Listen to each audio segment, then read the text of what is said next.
ಕರ್ನಾಟಕದಲ್ಲಿ ಮುನ್ನಡೆಸಲಿಕ್ಕೆ ಬೇಕಾದ ಅವಕಾಶ. ಇದು ಬಹಳ ದೊಡ್ಡ ಕಾರ್ಯಕ್ರಮ.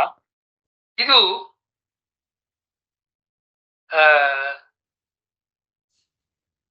ಒಟ್ಟು 11 ಕ್ಲಸ್ಟರ್ಗಳಲ್ಲಿ 5 ರಾಜ್ಯಗಳಲ್ಲಿ ಕೆಲಸ ಮಾಡ್ತಾ ಇದ್ದಂತ ಒಂದು ಕಾರ್ಯಕ್ರಮ.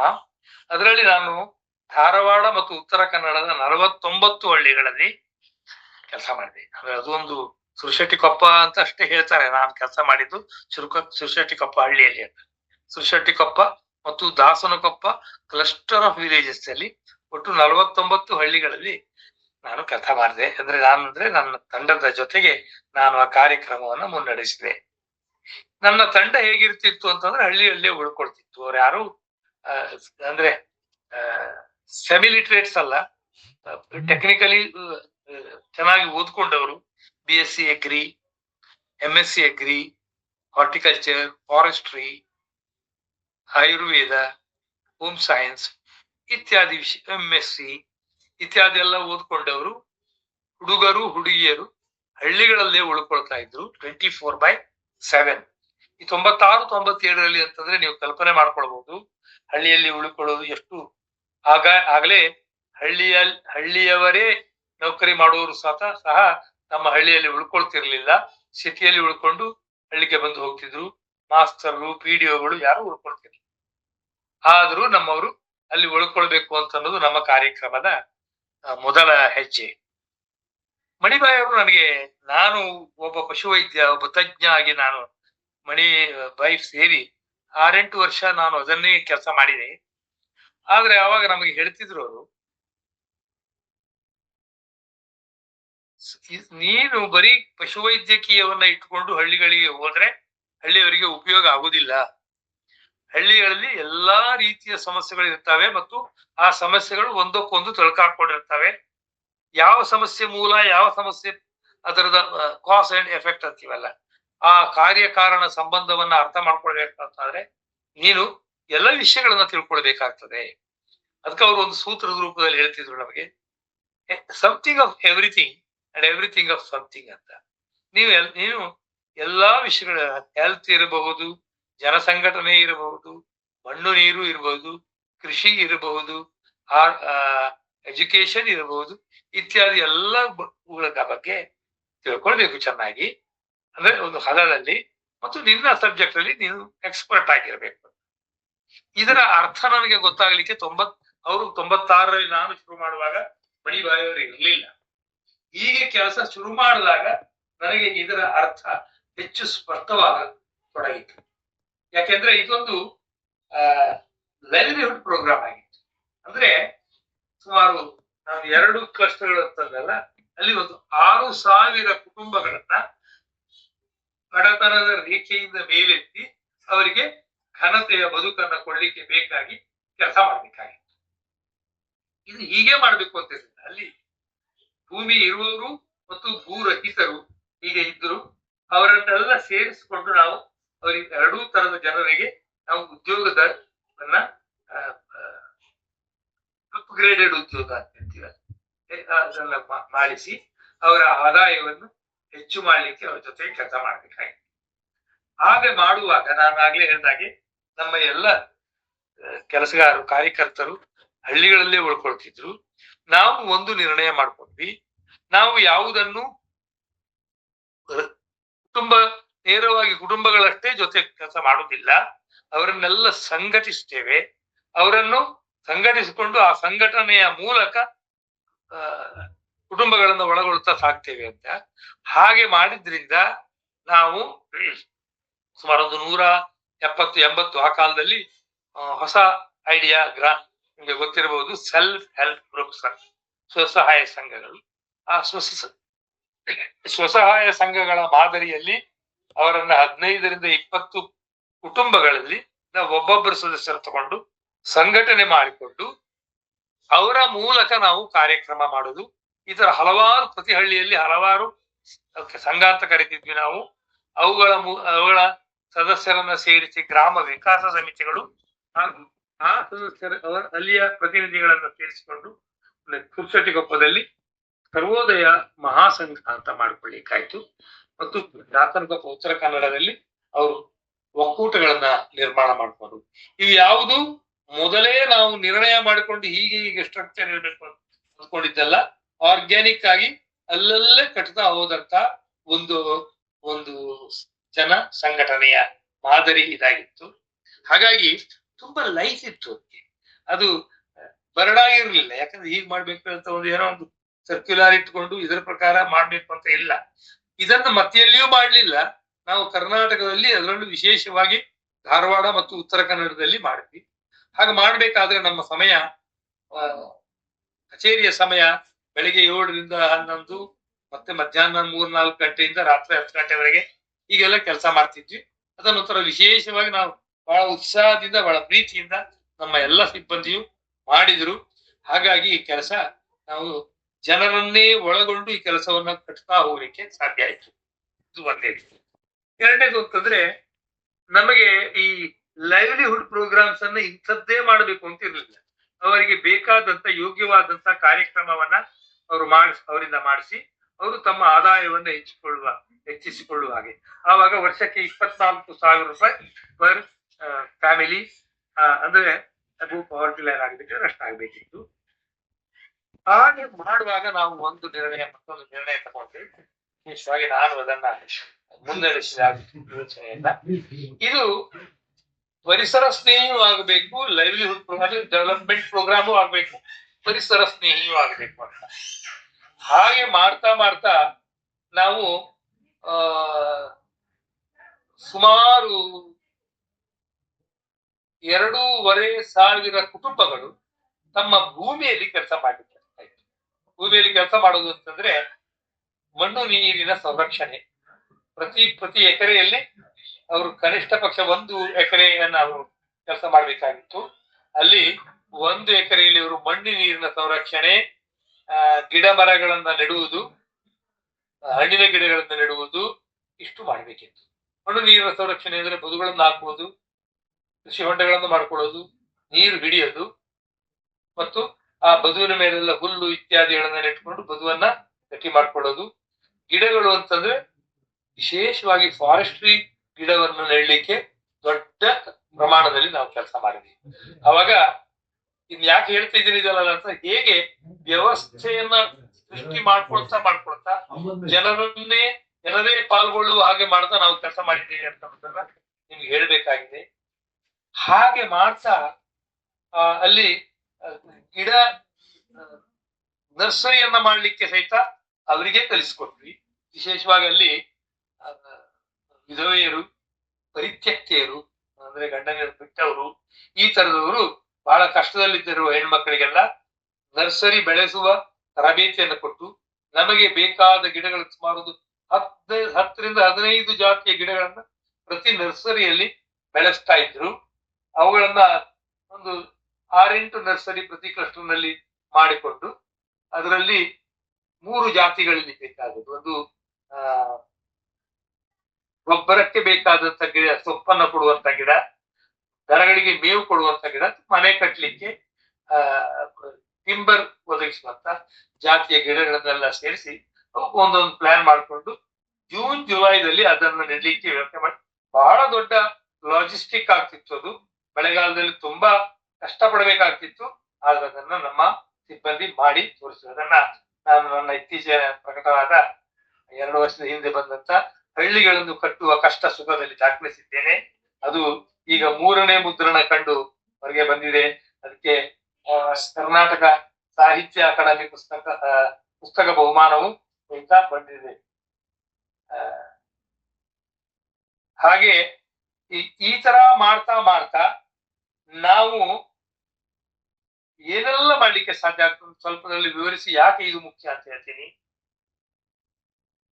ಯಾಕಂದ್ರೆ ನಾವು ಆಗ್ಲೇ 96ರಲ್ಲಿ 97ರಲ್ಲಿ ಹೋಗುವಾಗ ಅದಾಗಲೇ ಅಲ್ಲಿ ಎನ್ವಿರಾನ್ಮೆಂಟಲ್ ಡಿಗ್ರೇಡೇಷನ್ ಆಗಿಬಿಟ್ಟಿತ್ತು. ನಮ್ಮಲ್ಲಿ ಗುಡ್ಡದ ಭೂಮಿ ಅಂತ ಹೇಳ್ತೀವಿ, ಅವೆಲ್ಲ ಕೃಷಿ ಭೂಮಿ ಇದ್ದು ಅಲ್ಲಿ ಗಿಡಗಳಿರ್ಲಿಲ್ಲ. ಒಂದೇ ಒಂದು ಗಿಡದಂತ ಗುಡ್ಡಗಳಿದ್ದು ಅವೆಲ್ಲ ಕೃಷಿಕರ ಭೂಮಿಯಾಗಿತ್ತು. ಅಂತಲ್ಲೆಲ್ಲ ಗಿಡಗಳನ್ನ ನೆಡ್ಲಿಕ್ಕೆ ಸಾಧ್ಯ ಆಯ್ತು. ನೀರ್ ಹಾಕ್ಲಿಕ್ಕೆ ಹಾರ್ಟಿಕಲ್ಚರ್ ಗಳಿಗೆ ಗಿಡಗಳಿಗೆ ನೀರ್ ಹಾಕ್ಲಿಕ್ಕೆ ಕೈಗಾಡಿಗಳನ್ನ ತಕೊಂಡು ಎಲ್ಲೆಲ್ಲಿಂದನೋ ನೀರ್ ಎಳ್ಕೊಂಡ್ಬಂದು ಬಹಳ ಸ್ಫೂರ್ತಿಯಿಂದ ಕೆಲಸ ನಡೆಯಿತು. ಯಾಕೆ ಅಂತಂದ್ರೆ ಜನ ಅದರಲ್ಲಿ ತೊಡಕೊಂಡಿದ್ರು. ನನಗೆ ಈಗ ಒಟ್ಟಾರೆಯಾಗಿ ಹೇಳಲಿಕ್ಕಿರುವ ವಿಷಯ ಇದೆ. ಸುಮಾರು ಲೆಕ್ಕದಲ್ಲಿ ಹೇಳ್ಬೇಕಿದ್ರೆ 20 ಲಕ್ಷ ಗಿಡಗಳನ್ನ ನಾವು ನೆಟ್ಟಿದ್ದೇವೆ. ನನಗೆ ಅದು ಮುಖ್ಯ ಅಲ್ಲ ಅಂತ ನಾನು ಹೇಳ್ಬೇಕಾಗಿದೆ. 20 ಲಕ್ಷ ಗಿಡ ನೆಟ್ಟರು, ಆದ್ರೆ ಅದನ್ನು 5,000 2,500 ಕುಟುಂಬಗಳವರು ನೆಟ್ಟರು ಮತ್ತು ಉಳಿದ ಜನ ಬೆಳೀತಾರೆ. ಹೇಳ್ತೇನೆ ಅದಕ್ಕೆ ಬರ್ತೇನೆ. ಎಷ್ಟು ಗಿಡಗಳನ್ನು ನೆಟ್ಟಿದ್ದಾರೆ ಅಂತ ಅನ್ನೋದಕ್ಕಿಂತಲೂ ಎಷ್ಟು ಜನ ಗಿಡಗಳನ್ನು ನೆಟ್ಟರು ಅಂತ ಅನ್ನೋದು ಬಹಳ ಮುಖ್ಯ. ವ್ಯವಸ್ಥೆ ಅಂತ ಅನ್ನೋದು ನಾನಿದೆ. ಇಡೀ ವ್ಯವಸ್ಥೆ ಇವತ್ತು ಕೃಷಿ ಇರಬಹುದು, ನಮ್ಮ ಜೀವನ ಶೈಲಿ ಇರಬಹುದು, ನಮ್ಮ ಹಳ್ಳಿಗಳ ಲೇಔಟ್ ಇರಬಹುದು, ಪ್ರತಿಯೊಂದೂ ಪರಿಸರಕ್ಕೆ ತೊಂದರೆ ಕೊಡ್ತಾ ಇರುವಾಗಿದೆ. ಅವನ್ನೆಲ್ಲ ನಾವು ಸರಿ ಮಾಡ್ಕೊಳ್ಳದೆ ಹೋದ್ರೆ ನಮ್ಮ ಪರಿಸರ ಚೆನ್ನಾಗಿ ಆಗೋದಿಲ್ಲ. ನಾವು ಪಶ್ಚಿಮ ಘಟ್ಟದ ಕೆಲಸಗಳನ್ನ ನೋಡ್ತೀವಿ, ಅಲ್ಲಿ ಎಲ್ಲ ಯೋಜನೆಗಳು ಬಂದ್ರೆ ನಾವು ಪ್ರತಿಭಟಿಸ್ತೀವಿ, ಸರಿಯಾಗಿ ಇದೆ, ಅದೆಲ್ಲ ನಾವು ಮಾಡಬೇಕಾದ ಕೆಲಸವೇ. ಆದ್ರೆ ನಮ್ಮ ನಮ್ಮ ಹಳ್ಳಿಗಳಲ್ಲಿ, ನಮ್ಮ ಸುತ್ತಲಿನ ಹಳ್ಳಿಗಳಲ್ಲಿ, ನಗರಗಳಲ್ಲಿ ಹೇಗಾಗಿದೆ ಪರಿಸರ ಅಂತ ನೋಡ್ಕೊಂಡು ಈ ಜನರನ್ನೇ ತೊಡಗಿಸ್ಕೊಂಡು ಪರಿಸರದ ಕೆಲಸ ಮಾಡ್ಲಿಕ್ಕೆ ಶುರು ಮಾಡಿದ್ರೆ ಏನೆಲ್ಲ ಮಾಡ್ಲಿಕ್ಕೆ ಆಗ್ತದೆ ಅಂತ ನಾವು ಒಂದು ಉದಾಹರಣೆಯನ್ನು ನೋಡ್ತೀವಿ. ಸುಮಾರು 8 ವರ್ಷ ಕೆಲಸ ಮಾಡಿದ್ವಿ ನಾವು. ನಾನು ಆಗ್ಲೇ ಹೇಳಿದಾಗ 20 ಲಕ್ಷ ಗಿಡ.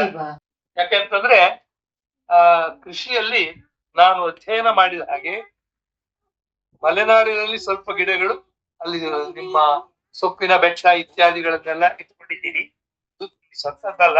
ಆದ್ರೆ ಇಲ್ಲಿ ಸೊಪ್ಪಿಗೂ ಆರ್ಗ್ಯಾನಿಕ್ ಕೃಷಿ ಮಾಡ್ಬೇಕು ಅಂತ ಹೇಳಿದ್ರೆ ಜೀವದ್ರವ್ಯದ ಲಭ್ಯತೆ ಇಲ್ಲ. ಅದನ್ನ ಸೃಷ್ಟಿ ಮಾಡ್ಕೊಳ್ಬೇಕು ಅಂತ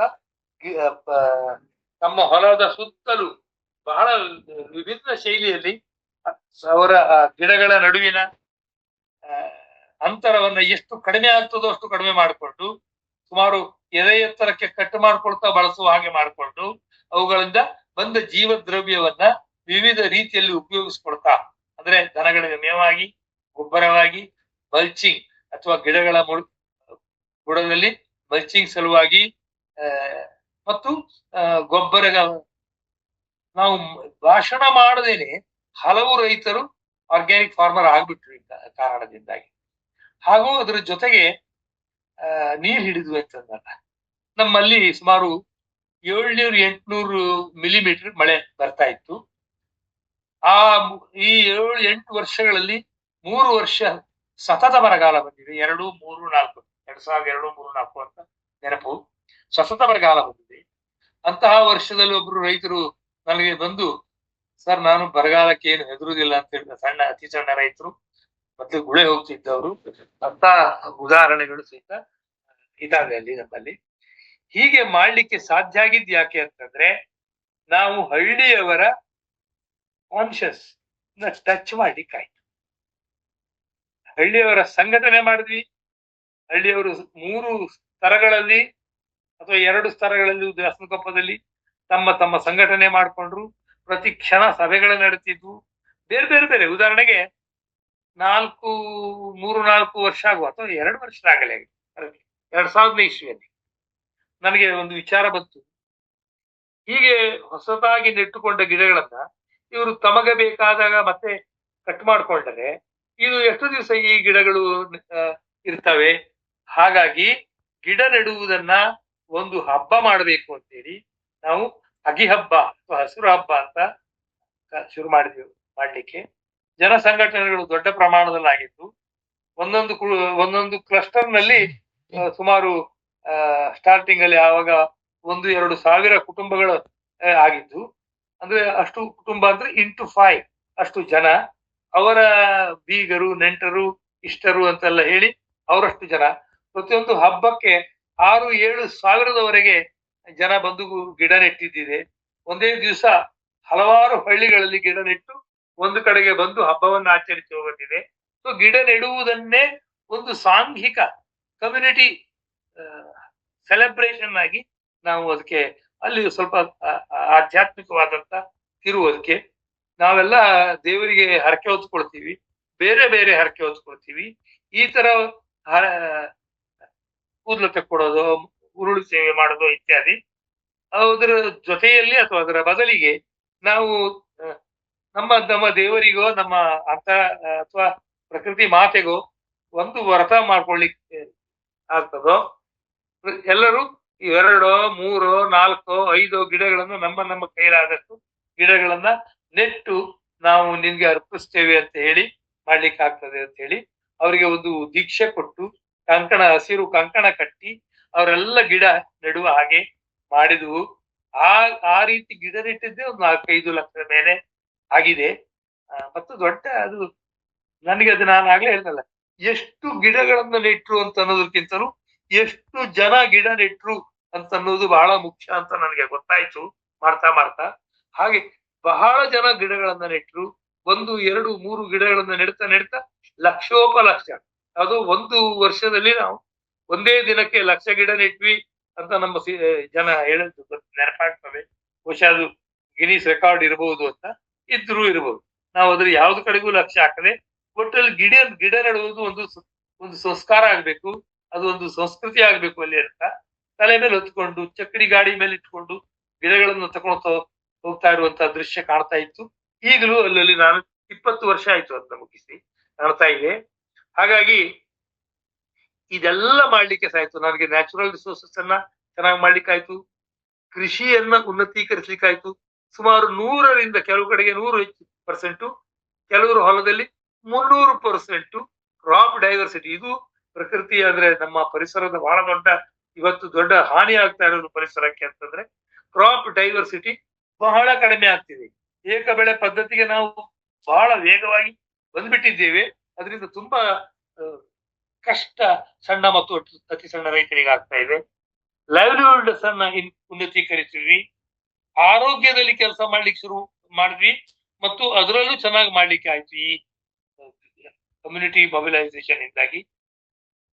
ಆಮೇಲೆ ಲೋಕಲ್ ಎಕಾನಮಿ ಅಂತೂ ಎಲ್ಲರ ಆದಾಯ ಹೆಚ್ಚಲಿಕ್ಕೆ ಪ್ರಾರಂಭ ಆದಾಗ ಸುಮಾರು 80%ಗಿಂತ ಹೆಚ್ಚು ಜನ ತಮ್ಮ ಆದಾಯದಲ್ಲಿ ಹೆಚ್ಚಾಗಿದ್ದನ್ನ ಕಂಡ್ರು. ಹಾಗಾಗಿ ಲೋಕಲ್ ಎಕಾನಮಿ ಬಹಳ ಚೆನ್ನಾಗಿ ಆಯ್ತು. ಕಮ್ಯುನಿಟಿ ಇನ್ಸ್ಟಿಟ್ಯೂಷನ್ಸ್ ಕೊನೆಗೆ ಎಲ್ಲಿಗೆ ಬಂತು ಅಂದ್ರೆ 2004-5ರಲ್ಲಿ ಹಳ್ಳಿಯ ಈ ಕಮ್ಯುನಿಟಿ ಸಂಸ್ಥೆಗಳೇ ಆರ್ಗನೈಸೇಷನ್ಸ್ ಬಡವರೇ ಸೇರಿ ಕಟ್ಟಿದಂತದ್ದು, ಅನುಕೂಲಸ್ಥ ರೈತರಿರಲಿಲ್ಲ. ಅವರೇ ಸೇರಿ ಕಟ್ಟಿದಂತ ಸಂಘಗಳು, ಗ್ರಾಮಿಕ ಸಮಿತಿಗಳು ಮತ್ತು ಸರ್ವೋದಯ ಮಹಾಸಂಘವು ಎಲ್ಲ ಸೇರಿ ಗ್ರಾಮ ಚೇತನ ಅಂತನ್ನುವ ತರಬೇತಿ ಸಂಸ್ಥೆಯನ್ನ ಸುರಶೆಟ್ಟಿಕೊಪ್ಪ ಎಂಬ ಊರಲ್ಲಿ ಸುಮಾರು ಆ ಕಾಲದಲ್ಲಿ 25-30 ಲಕ್ಷ ರೂಪಾಯಿ ಖರ್ಚಿನಲ್ಲಿ ಅವರವರೇ ಹಣ ಹಾಕಿ ಕಟ್ಟಿದ್ದೀರಿ. ಯಾರತ್ರ ಡೊನೇಷನ್ ಕೇಳಿಲ್ಲ, ಗೌರ್ಮೆಂಟಿನ ಯಾವುದೇ ಗ್ರಾಂಟ್ಸ್ ಅನ್ನ ಪಡೆಯಲಿಲ್ಲ ಅಷ್ಟೇ ಅಲ್ಲ, MP ಅದನ್ನ ಕಟ್ತಾ ಇರುವಾಗ, ಗ್ರಾಮ ಚೇತನವನ್ನ ಕಟ್ತಾ ಇರುವಾಗ ಬಂದಿದ್ರು ಪ್ರಹ್ಲಾದ್ ಜೋಶಿ ಅವರು ನಮ್ಮ ಕೆಲಸವನ್ನ ನೋಡ್ಲಿಕ್ಕೆ 2005ರಲ್ಲಿ. ನಮ್ಮ ಸರ್ವೋದಯ ಮಹಾಸಂಘದ ಆಗಿನ ಅಧ್ಯಕ್ಷರಾಗಿದ್ದಂತ ಬಸವಣ್ಣಪ್ಪ ಅಂಗಡಿಯವರು ಮಾತಾಡ್ತಾ, ಸರ್ ನೀವು ಬರ್ತಾ ಇರಿ ನಮ್ಮೂರಿಗೆ, ನಿಮ್ಮ ಪ್ರೀತಿ ವಿಶ್ವಾಸ ಬೇಕು, ಆದ್ರೆ ನಮಗೆ ನಿಮ್ಮ ಹಣ ಬೇಕಾಗಿಲ್ಲ ಅಂತ ಅನ್ನೋಷ್ಟು ಧೈರ್ಯ ಅವರಿಗೆ ಬಂತು. ಹಾಗೆ ಇದೊಂದು ಕಲ್ಚರ್ನ ಪಾಠ ಆಯ್ತು. ಗಿಡ ನೆಡುವುದು ಮತ್ತು ನೀರು ಹಿಡಿಯೋದು, ಇದು ಅಲ್ಲಿಯ ಸಂಸ್ಕಾರವೇ ಆಗಿಬಿಟ್ಟಿತು ಅಂತ ಹೇಳಿ. ಹಾಗೆ ಮಾಡ್ತಾ ನಾವು ಇನ್ನೊಂದು ದೊಡ್ಡ ಹಬ್ಬವನ್ನ ಮಾಡ್ತಿದ್ವಿ. ಅದಕ್ಕೆ ಸ್ನೇಹದ ಜಾತ್ರೆ ಅಂತ ಕರೀತೀವಿ. ಅಂದ್ರೆ ಈ ಸಂಘಕ್ಕೆ ಸಂಬಂಧಪಟ್ಟವರೆಲ್ಲ ಒಂದ್ ದಿವಸ ಸೇರಿ ಒಂದು ಹಬ್ಬವನ್ನ ಆಚರಿಸೋದು, ತಾವೆಲ್ಲ ಎಷ್ಟೆಲ್ಲ ಜನ ಇದ್ದೇವೆ ಅಂತನ್ನುವುದನ್ನ ಅನುಭವಿಸಿ ಆನಂದ ಪಟ್ಟು ಅವರು ಆ ದಿವಸ ಆಟ ಆಡಿ, ಹಾಡಿ ಹೇಳಿ, ಊಟ ಮಾಡಿ ತಮ್ಮ ಮನೆಗೆ ಹೋಗ್ತಿದ್ದು. ಪ್ರತಿ ವರ್ಷ ಒಂದೊಂದು ಹಳ್ಳಿಯಲ್ಲಿ ಇದು ನಮ್ಮ ಒಲಿಂಪಿಕ್ಸ್ ನಡೆದಾಗೆ ನಡೀತಾ ಇತ್ತು. ಬಹಳ ಅದ್ಭುತವಾದಂತ ಉತ್ಸಾಹವನ್ನು ಹುಟ್ಟು ಹಾಕ್ತಾ ಇತ್ತು. ಸೊ ನಾನು ಆಗ್ಲೇ ಹೇಳಿದಾಗೆ ಇದು ಒಂದು ಎನ್ವಿರಾನ್ಮೆಂಟ್ ಪ್ರಾಜೆಕ್ಟ್ ಅಲ್ಲ, ಆದ್ರೆ ಇದನ್ನ ಜನಸಂಘಟನೆಯ ಪಾಲ್ಗೊಳ್ಳುವಿಕೆಯಲ್ಲಿ ನಾವು ಬಲು ದೊಡ್ಡ ಎನ್ವಿರಾನ್ಮೆಂಟ್ ಪ್ರಾಜೆಕ್ಟ್ ಆಗಿ ಮಾಡ್ಲಿಕ್ಕೆ ಸಾಧ್ಯ ಆಯ್ತು. ಯಾಕಂದ್ರೆ 20 ಲಕ್ಷ ಗಿಡ ನೆಡೋದು ಅಂತಂದ್ರೆ ಸಾಮಾನ್ಯ ಏನಲ್ಲ. ನನಗೆ ಒಂದೊಂದ್ಸಲ ನಾವು 20 ಲಕ್ಷ ಗಿಡ ನೆಟ್ಟಿದ್ದೇವೆ ಅಂತ ಹೇಳುವಾಗ ಏನ್ ಸುಳ್ಳು ಅಂತ ಅಂದ್ಕೊಳ್ತಾರೇನೋ ಅಂತ ಅನ್ಸುತ್ತೆ. ಅಷ್ಟು ದೊಡ್ಡ ಪ್ರಮಾಣದಲ್ಲಿ ಅದನ್ನ ಮಾಡ್ಲಿಕ್ಕೆ ಸಾಧ್ಯ ಆಯ್ತು.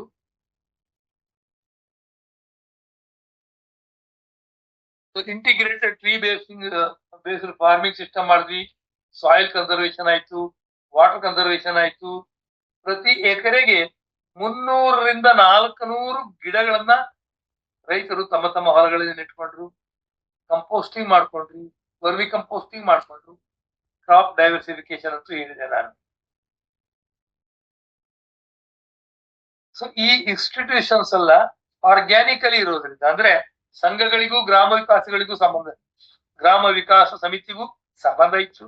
ಯಾಕಂದ್ರೆ ಸಂಘಗಳ ಇಬ್ಬರಿಬ್ಬರು ಸದಸ್ಯರು ಗ್ರಾಮ ವಿಕಾಸ ಸಮಿತಿಗೆ ಹೋಗ್ತಾ ಇದ್ರು. ಗ್ರಾಮ ವಿಕಾಸದ ಇಬ್ರು, ಮತ್ತು ಅದು ಗಂಡು ಹೆಣ್ಣು ಎರಡೂ ಇರ್ತಿದ್ರು. ಸಂಘಗಳು ಅಂತಂದ್ರೆ ಸಾಮಾನ್ಯವಾಗಿ ಬರೀ ಹೆಣ್ಮಕ್ಳಷ್ಟೇ ಇರೋದಿರ್ತಿತ್ತು. ನಮ್ಮಲ್ಲಿ ಗಂಡಸರು ಹೆಣ್ಮಕ್ಳು ಇಬ್ರು ಸೇರಿ ಅವರವ್ರದೇ ಸಂಘ ಮಾಡ್ಕೊಳ್ತಿದ್ರು. ಒಬ್ಬೊಬ್ರು ಮೇಲಿನ ಸ್ತರದಲ್ಲಿ ಹೋಗ್ತಾ ಇದ್ರು. ಹಾಗಾಗಿ ಎಲ್ಲ ಕಡೆಗೂ ಈಕ್ವಲ್ ನಂಬರ್ ಆಫ್ ಗಂಡು ಹೆಣ್ಣು ಇರ್ತಿದ್ರು. ಮತ್ತು ಅದರಿಂದಾಗಿ ಸಾಕಷ್ಟು ಸೋಷಿಯಲ್ ಈಕ್ವಲೈಸೇಷನ್ ನಾವು ಸಾಧಿಸಿಕೊಳ್ಳಿಕ್ಕೆ ಸಾಧ್ಯ ಆಯ್ತು. ಇದು ನನಗೆ ಆವಾಗ ಗೊತ್ತಾಗಿದ್ದು, ಹಳ್ಳಿಗಳಲ್ಲಿ ಎಲ್ಲ ತಮ್ಮ ಶಕ್ತಿ ಕಳ್ಕೊಂಡಿದ್ದಾರೆ ಅಂತ ಅನ್ನುವ ಮಾತು ಸುಳ್ಳು. ಹಳ್ಳಿ ತನ್ನ ಶಕ್ತಿಯನ್ನ ನೆನಪಿದೆ. ಆ ಶಕ್ತಿಯನ್ನ ನೆನಪಿಸಿಕೊಳ್ಳಿಕ್ಕೆ ನಾವು ಕೆಲಸ ಮಾಡಬೇಕು ಅಂತೇಳಿ ನಾವು ಚೆಕ್ ಡ್ಯಾಮ್ ಕಟ್ಟಿದ್ವಿ ಆರೋಗ್ಯರಿ ಅಂತ ನೋಡಿ. 3 ತಿಂಗಳು ಬಾಡಿಯ ಪ್ರಕಾರ 22 ಹಳ್ಳಿಯ ಜನ ಅಲ್ಲಿ ಬಂದು ಶ್ರಮದಾನ ಮಾಡಿದ್ರು. ಆ ಶ್ರಮದಾನ ಮಾಡುವವರಿಗೆ ತಾವೇ ಊಟ ಕಟ್ಕೊ ಬರ್ತಿದ್ರು, ತಾವೇ ಶ್ರಮದಾನದ ಜಾಗಕ್ಕೆ ಬಂದ್ಕೊಳ್ತಿದ್ರು. ಅಲ್ಲಿ ಶ್ರಮದಾನ ಮಾಡಿ ಎಲ್ಲರೂ ಕೂಡಿ ಊಟ ಮಾಡಿ ಅದನ್ನು ಒಂದು ಪಿಕ್ನಿಕ್ ನಂತೆ ಅನುಭವಿಸಿ ತಮ್ಮ ಮನೆಗೆ ಹೋಗ್ತಿದ್ರು. 3 ತಿಂಗಳ 22 ಹಳ್ಳಿಯ ಸಂಘದ ಸದಸ್ಯರು ಬಂದು ಕೆಲಸ ಮಾಡಿದ್ರು. ಯಾರು ಇದರಿಂದ ತನಗೆ ಏನು ಲಾಭ, ವೈಯಕ್ತಿಕವಾಗಿ ಏನು ಲಾಭ ಅಂತನ್ನುವ ಪ್ರಶ್ನೆಯನ್ನು ಕೇಳಿದ್ದು ನನಗೆ ಗೊತ್ತಿಲ್ಲ. ದೀಪಕ್ ಕ್ಷೀರ್ಸಾಗರ್ ಅಂತ ನಮ್ಮ ಕಾರ್ಯಕರ್ತ 3 ತಿಂಗಳು ಅಲ್ಲೇ ನಿಂತುಕೊಂಡು ಆ ಕೆಲಸವನ್ನ ಅಲ್ಲಿ ನಮ್ಮ ಯೋಜನೆಯ ಇದು ಕೇವಲ ಕಲ್ಲು ಸಿಮೆಂಟ್ ಮಾತ್ರ ನಾವು ಕೊಟ್ಟಿದ್ವಿ. ಎಲ್ಲವನ್ನು ಶ್ರಮದಾನದ ಮೂಲಕ ಕಟ್ಲಿಕ್ಕೆ ಸಾಧ್ಯ ಆಯ್ತು. ಆಮೇಲೆ ಶ್ರಮದಾನದ ಮೂಲಕ ಹಲವಾರು ಕೆಲಸಗಳನ್ನ ಮಾಡ್ಲಿಕ್ಕೆ, ಕಮ್ಯುನಿಟಿಯ ಮೂಲಕ ಗಿಡ ನೆಡುದು, ಅಗಿ ಹಬ್ಬ ಅಂತೂ ಅದು ಒಂದು ಶ್ರಮದಾನವೇ. ಹನುಮಂತನ ಕಥೆ ನಿಮ್ಗೆ ಗೊತ್ತಿದೆ. ಆ ಹನುಮಂತ ತನ್ನ ಶಕ್ತಿ ಏನು ಅಂತ ಶಾಪದಿಂದಾಗಿ ಮರೆತ ಹನುಮಂತನ ನೆನಪಾಗ್ತದೆ. ನಾನು ಈಗ ಹಳ್ಳಿಗಳಲ್ಲಿ ಈಗಲೂ ಮತ್ತೆ ಕೆಲಸ ಮುಂದುವರಿಸಿದ್ದೇನೆ. ರಾತ್ರಿಯ ಸಮಯದಲ್ಲಿ ನಾನು ಹೆಚ್ಚಾಗಿ ಈಗ ಹಳ್ಳಿಗಳಲ್ಲಿ ಇರ್ತೇನೆ. ಹಳ್ಳಿಗಳನ್ನ ಈಗ ಯಾವ ಇನ್ಪುಟ್ಟು ಇಲ್ಲ, ಜನರನ್ನೇ ಸಂಘಟಿಸಿ ಜನರ ಮೂಲಕ ಅವರ ಸಮಸ್ಯೆಗಳನ್ನ ತಮ್ಮ ಊರಿನ ಸಮಸ್ಯೆ ಇದು ಅಂತ ಅವರೇ ಗುರುತಿಸ್ಕೊಂಡು ಅವರೇ ಅದನ್ನ ಪರಿಹರಿಸಲಿಕ್ಕೆ ಕೆಲಸ ಮಾಡುವ ಹಾಗೆ ಪ್ರತಿಯೊಂದು ಹಳ್ಳಿಯಲ್ಲಿ ಗ್ರಾಮ ವಿಕಾಸ ಸಮಿತಿಯನ್ನ ನಾವು ಆರ್ಗನೈಸ್ ಮಾಡಿದ್ದೇವೆ. ಇದು ಯಾವುದು ಫಂಡೆಡ್ ಪ್ರಾಜೆಕ್ಟ್ ಅಲ್ಲ.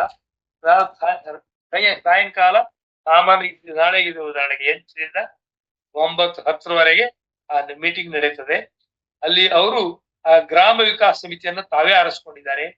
ಹಳ್ಳಿಯ ವಿವಿಧ ಗುಂಪುಗಳು ಅಂದ್ರೆ ರೈತರು, ಭೂವಿಹೀನರು, ವ್ಯಾಪಾರಸ್ಥರು, ಯುವಕರು, ಹಿರಿಯರು, ಮಹಿಳೆಯರು, ಅಂಗವಿಹೀನರು, ವಿಕಲರು, ಇಂಥವರೆಲ್ಲ ತಮ್ಮ ಪ್ರತಿನಿಧಿಗಳನ್ನ ಕಳಿಸಿ ಗ್ರಾಮ ವಿಕಾಸ ಸಮಿತಿ ಮಾಡಿದ್ದಾರೆ. ಅದರ ಪ್ರತಿ ತಿಂಗಳು ಅದನ್ನ ಸಭೆ ನಡೆಸ್ತಾರೆ. ಆ ಎಲ್ಲ ಸಭೆಗಳಿಗೆ ನಾನು ಹೋಗ್ತಾ ಇದ್ದೀನಿ. ಅವರನ್ನ ಯಾವ್ಯಾವ ಕೆಲಸಗಳನ್ನು ತಗೊಳ್ಬಹುದು ಅಂತ ಅವರವರೇ ಯೋಚಿಸಿದಾಗ ಅದಕ್ಕೆ ಏನು ಮಾಡಬೇಕು ಅಂತ ಅವರೇ ಯೋಚಿಸುವಂತೆ ಮಾಡಿ ಬೇರೆ ಬೇರೆ ಕಾರ್ಯಕ್ರಮಗಳು ಬೇರೆ ಬೇರೆ ಹಳ್ಳಿಯಲ್ಲಿ ಹೊರಹೊಮ್ಮಿದೆ.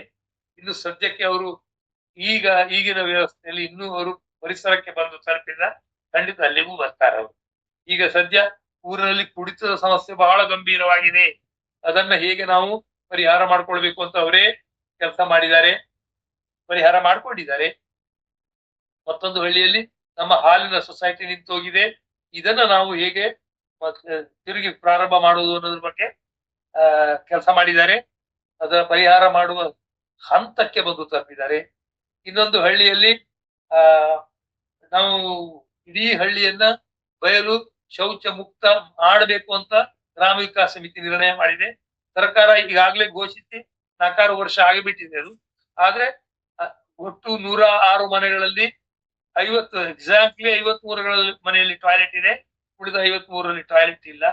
53 ಮನೆಗಳಲ್ಲಿ ಇರುವ ಟಾಯ್ಲೆಟ್ ನಲ್ಲಿ ಹಲವಾರು ಕುಟುಂಬಗಳು ಅವನ್ನ ಪೂರ್ತಿಯಾಗಿ ಬಳಸ್ತಾ ಇಲ್ಲ. ಇವೆಲ್ಲ ಸ್ಥಿತಿ ಇದೆ. ಗ್ರಾಮ ವಿಕಾಸ ಸಮಿತಿ ಅದನ್ನೆಲ್ಲ ಸರಿ ಮಾಡಬೇಕು ಅಂತ ನಿಂತಿದೆ. ಹೀಗೆ ನಾನು ಏನ್ ಹೇಳಲಿಕ್ಕೆ ಹೊರಟಿದ್ದೀನಿ ಅಂತಂದ್ರೆ, ನಮ್ಮ ಪರಿಸರದ ಕಾರ್ಯಕ್ರಮಗಳಲ್ಲಿ ಜನ ಬರುವಾಗ ಆಗಬೇಕು ಅಂತ. ಜನ ಬರ್ತಾ ಇಲ್ಲ, ಅವರು ಪಾಲಿಟಿಷಿಯನ್ಸ್ ಜೊತೆಗೆ ಹೋಗ್ತಾ ಇದ್ದಾರೆ, ಯೋಜನೆಗಳು ಬೇಕು ಅಂತ ಅವ್ರದಿದೆ. ಇವೆಲ್ಲ ನಮ್ಮ ಕೆಲಸ ಆಕ್ಷೇಪಗಳಿರ್ತವೆ. ಹಾಗೆ ಅಂದುಕೊಳ್ಳದೆ ಜನರನ್ನೇ ನಾವು ಸಂಘಟಿಸಿದ್ರೆ ಪರಿಸರ ಸಮಸ್ಯೆ ಬರೀ ಪರಿಸರ ಸಮಸ್ಯೆ ಅಲ್ಲ, ಇಡೀ ವ್ಯವಸ್ಥೆಯ ಸಮಸ್ಯೆ ಅಂತನ್ನುವುದು ನಮ್ಮ ಗಮನಕ್ಕೆ ಬರ್ತದೆ. ಅವಾಗ ಇಡೀ ವ್ಯವಸ್ಥೆಯನ್ನ ಎಲ್ಲಿಂದ ನಾವು ಸರಿ ಮಾಡ್ಕೊಳ್ಳಿಕ್ಕೆ ಪ್ರಾರಂಭ ಮಾಡಬೇಕು ಅಂತ ಜನರೇ ಆವಾಗ ಯೋಚಿಸ್ಲಿಕ್ಕೆ ಪ್ರಾರಂಭಿಸ್ತಾರೆ. ಆಗ ನಾನು ಈಗ 20 ವರ್ಷದ ಹಿಂದೆ ಮಾಡಿದಂತ ಈ ತರದೊಂದು ಕಾರ್ಯಕ್ರಮ ಬಹಳ ದೊಡ್ಡ ಪ್ರಮಾಣದಲ್ಲಿ ಜನರ ಮೂಲಕವೇ ಮಾಡ್ಲಿಕ್ಕೆ ಸಾಧ್ಯ ಆಗ್ತದೆ. ಮತ್ತು ಈಗ ನಾನು ಮಾಡ್ತಾ ಇರುವಂತ ಗ್ರಾಮ ವಿಕಾಸ ಸಮಿತಿ ಎಂದು ಅವರೇ ತಮ್ಮ ಹಳ್ಳಿಗೆ 100ಕ್ಕೆ 100 ಜವಾಬ್ದಾರರಾಗುವ ಹಾಗೆ ಮಾಡ್ಲಿಕ್ಕೆ ಪ್ರಯತ್ನ ಮಾಡ್ತಾ ಇದ್ದೇವೆ. ಇದರಲ್ಲಿ ಎನ್ವಿರಾನ್ಮೆಂಟ್ ಅನ್ನು ಸೇರಿಸ್ಲಿಕ್ಕೆ ಆಗ್ತದೆ. ಆದ್ರಿಂದ ನಾನು ನನ್ನ ಸಮಯ ಮುಗಿಸ್ಲಿಕ್ಕೆ ಬಂದಿದ್ದೇನೆ ಅಂತ ಅಂದ್ಕೊಳ್ತೀನಿ. ಎಷ್ಟಾಯ್ತು ಟೈಮ್? ಎಷ್ಟಾಯ್ತು? ಇನ್ನು ಸಮಯ ಇದೆ, ಇನ್ನೊಂದು 5 ನಿಮಿಷ ಮಾಡಿ ಮುಗಿಸ್ತೇನೆ ನಾನು. ಆದ್ರಿಂದ ನನ್ನ ರಿಕ್ವೆಸ್ಟ್ ಏನಂತಂದ್ರೆ, ನೀವೆಲ್ಲ ಬಹಳ ಕಮಿಟೆಡ್ ಇದ್ದೀರಿ, ಏನಾದ್ರು ಪರಿಸರವನ್ನು ನಮ್ಮ ಚೆನ್ನಾಗಿ ಮಾಡ್ಬೇಕು ಅಂತ ಅನ್ನುವ ಧ್ಯೇಯ ಇರುವವರಿದ್ದೀರಿ. ಕೆಲವಾದ್ರೂ ಹಳ್ಳಿಗಳನ್ನು, ನಗರಗಳನ್ನು ನಾವು ತಕೊಂಡು ಅಲ್ಲಿಯ ಜನರನ್ನೇ ಒಳಗೊಂಡು ಒಂದು ಚಳವಳಿಯನ್ನ ಹುಟ್ಟು ಹಾಕ್ಲಿಕ್ಕೆ ಸಾಧ್ಯ ಆದ್ರೆ ನಾವು ನಿಜವಾಗಿ ಪರಿಸರಕ್ಕೆ, ಅಂದ್ರೆ ನಾನು ಯಾಕೆ ಹೇಳಿದಲ್ಲ, ಈ ನನ್ನ ಟೈಟಲ್ ಅರ್ಥವೇ ಹೀಗೆ, ಪರಿಸರ ಸಮಸ್ಯೆ ಅಲ್ಲ ಅಂತ ಅಲ್ಲ. ಅದು ಪರಿಸರವೇ ಮೂಲ ಸಮಸ್ಯೆ ಅಲ್ಲ, ವ್ಯವಸ್ಥೆಯೇ ಮೂಲ ಸಮಸ್ಯೆ. ಆ ವ್ಯವಸ್ಥೆಯಲ್ಲಿ ಹಲವಾರು ಸಮಸ್ಯೆಗಳಿದಾವೆ, ಲೈವ್ಲಿಹುಡ್ಸ್ ಇದಾವೆ. ಭೂಮಿ, ನೀರು, ಗಿಡಮರಗಳು, ಪ್ರಾಣಿ ಪಕ್ಷಿಗಳು, ಜನರ ಜೀವನ, ಜನರ ಸಂಸ್ಕಾರ, ಜನರ ಕಲ್ಚರ್, ಹಬ್ಬಗಳು ಇತ್ಯಾದಿ ಎಲ್ಲ ಇದೆ. ಅವುಗಳಲ್ಲೆಲ್ಲ ನಾವು ಪರಿಸರ ಸಂವೇದಿಯಾದಂತ, ಪರಿಸರ ಸ್ನೇಹಿಯಾದಂತ ಕಾರ್ಯಕ್ರಮಗಳನ್ನ ಮದುವೆಯಿಂದ ಹಿಡಿದು ಹಬ್ಬಗಳಿಂದ ಹಿಡಿದು ಹೊಸ ಈ ತರ ನಾನು ಹುಟ್ಟಿ ಹಾಕಲಾಗೆ ಹಸಿರು ಹಬ್ಬಗಳನ್ನು ಆಯೋಜಿಸಬಹುದು, ನೀರು ಹಿಡಿಯುವ ಹಬ್ಬಗಳನ್ನ ಮಾಡಬಹುದು. ಮತ್ತು ನಮ್ಮ ಉತ್ತರ ಕರ್ನಾಟಕಗಳಂತೂ ಹಬ್ಬಗಳು ಅಂತಂದ್ರೆ ಬಹಳ ಪ್ರೀತಿಯವರಿಗೆ ತುಂಬಾ ಚೆನ್ನಾಗಿ ಭಾಗವಹಿಸ್ತಾರೆ ಅವರು. ಆದ್ರಿಂದ ಇವನ್ನೆಲ್ಲ ನಾವು ನಮ್ಮ ಊರುಗಳಲ್ಲಿ, ನಮ್ಮ ಸುತ್ತಮುತ್ತಲಿನಲ್ಲಿ ಇವುಗಳನ್ನ ಸಂಘಟಿಸಿದ್ರೆ ಒಂದು ಪರ್ಯಾಯ ಮಾದರಿ, ಪರಿಸರವನ್ನ ಉಳಿಸಿಕೊಳ್ಳುವ ಪರ್ಯಾಯ ಮಾದರಿ. ಯಾಕಂದ್ರೆ ಈಗ ಹೆಚ್ಚಾಗಿ ಗೌರ್ಮೆಂಟ್ ಯಾವುದೋ ಒಂದು ಯೋಜನೆಯನ್ನ ಹೇಳ್ತದೆ, ಇದನ್ನ ಮಾಡ್ತೇವೆ ಅಂತ, ಅದು ನಿಜವಾಗ್ಲೂ ಪರಿಸರಕ್ಕೆ ವಿನಾಶವನ್ನು ಉಂಟು ಮಾಡೋದಿರ್ತದೆ. ಆವಾಗ ನಾವು ಅದನ್ನ ಪ್ರತಿಭಟಿಸಬೇಕು. ಆದ್ರೆ ಇದು ಜನಮೂಲದಿಂದ ಬಂದ್ರೆ, ಜನರೇ ಅದರ ಹಿಂದೆ ನಿಲ್ವಾಂಗ್ ಆದ್ರೆ ಪ್ರತಿಭಟನೆ ಇರಬಹುದು, ಕಟ್ಟುವ ಕೆಲಸ ಇರಬಹುದು, ಎರಡಕ್ಕೂ ತುಂಬಾ ಬಲ ಬರ್ತದೆ.